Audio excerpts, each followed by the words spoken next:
All right, everybody, buckle up. We're going deep today. Deep dive time. Yeah, so, everyone's always asking, like, 25. yeah, what should I be looking at for 25 for investments? And How does the smart money going? yeah, exactly.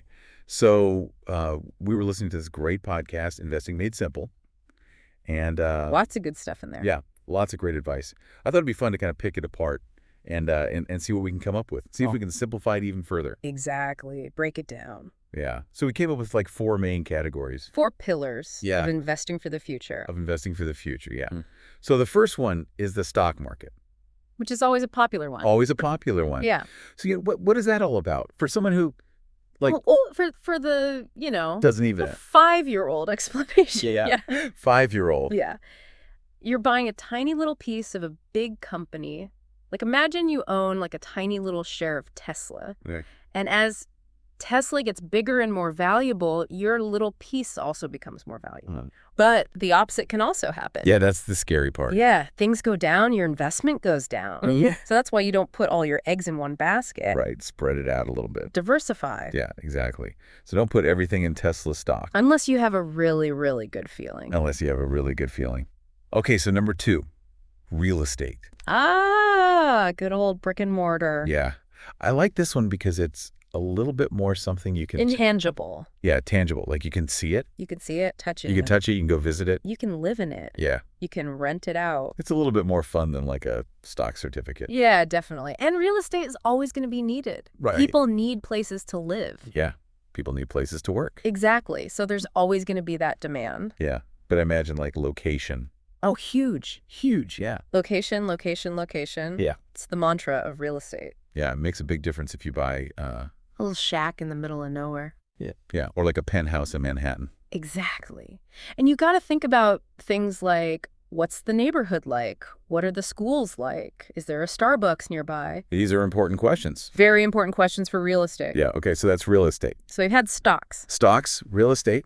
What's next? All right. So this one I'm a little fuzzy on, so I'm hoping you can clear this up for me. Oh, okay. Bonds. Bonds. Okay. What are those? So imagine you're lending money to a friend, Okay. a really trustworthy friend. Okay. Like you. Yeah, exactly like me. Okay. And they say, hey, I need a little loan. I'll pay you back with a little extra on top. Okay. That's a good friend. That's a bond. You're lending money to the government or a company, and they promise to pay you back with interest. So it's like you're the bank. You got it. And just like with friends, some are more reliable than others. Right. So you got your government bonds. Those are generally pretty safe. It's the government. They're probably good for it. Right. Uncle Sam's got your back. Exactly. But that also means they might not pay as much interest. Then you've got corporate bonds, companies borrowing money. Okay. So maybe a little more risk, but maybe a little Potentially higher returns, higher return. higher risk, higher reward. I'm seeing a theme here. Okay. So the last one, this one's really popular these days. This is like the hot new thing. Technology. Yeah, everyone's talking about tech. Everyone's talking about tech. Why is that? Well, think about it. It's the future. Yeah. AI, renewable energy, space travel. Self-driving cars. Exactly. Investing in tech is like investing in the companies that are shaping the future. That's a cool way to look at it. Yeah, but it's also a fast-moving world. Yeah, I imagine. What's hot today might be old news tomorrow. Yeah.